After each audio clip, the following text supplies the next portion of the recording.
Hello, I'm Liz, and welcome to my Info 244 presentation about my final project, in which I created a video tutorial for the database JSTOR. I primarily work with college students who often don't know where to begin with art history research. JSTOR is a great database to use for art and art history.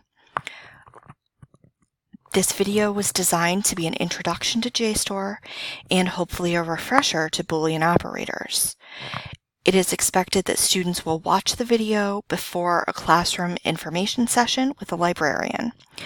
After having watched this tutorial, students will have a frame of reference during the information session and even during a separate appointment with a librarian.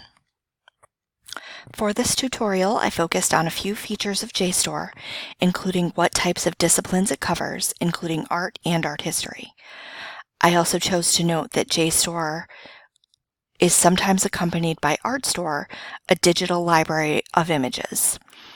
I included a quick summary of searching using Boolean operators and chose to demonstrate a search for Impressionist paintings by Mary Cassatt. I assumed the role of a reference and instruction librarian at an academic library.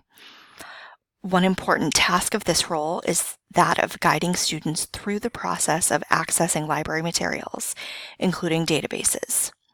My target audience for this tutorial is undergraduate students who may be taking an upper-level art history course. They may have already had a librarian visit their classrooms for instruction sessions. They may also have conducted research for other courses. It is the hope that students would be familiar with some of the search techniques, but if they are not, this video should demonstrate the basics. To implement my tutorial, I would take the following steps. The first would be to include the instructor in the planning stages of the tutorial, asking what types of materials, lessons, and assignments they have planned for the semester.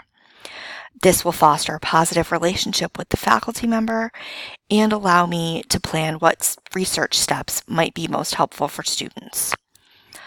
Once the video is created, I would ask the professor to share it with their students through a learning management system, such as Canvas, or through email. I would assess the video's effectiveness by asking students to complete a pre-instruction and a post-instruction survey, both created with either SurveyMonkey or Google Forms. I'm wary of too much surveying, however, so if both types are not possible, I believe that a post-survey would be the most effective. On both surveys, I might ask the same or similar questions, looking for information such as student familiarity with JSTOR, Boolean operators, and soliciting opinions on what was most helpful and not helpful. Overall, I believe that video tutorials can be just as effective as static websites and other learning materials, depending on the types of learners in each classroom. I was nervous about making the tutorial to get things just right, but then I realized that part of being a librarian and working with people is experimentation. Trying something one way, gathering feedback, and reapproaching the material when necessary. Thank you for watching my presentation.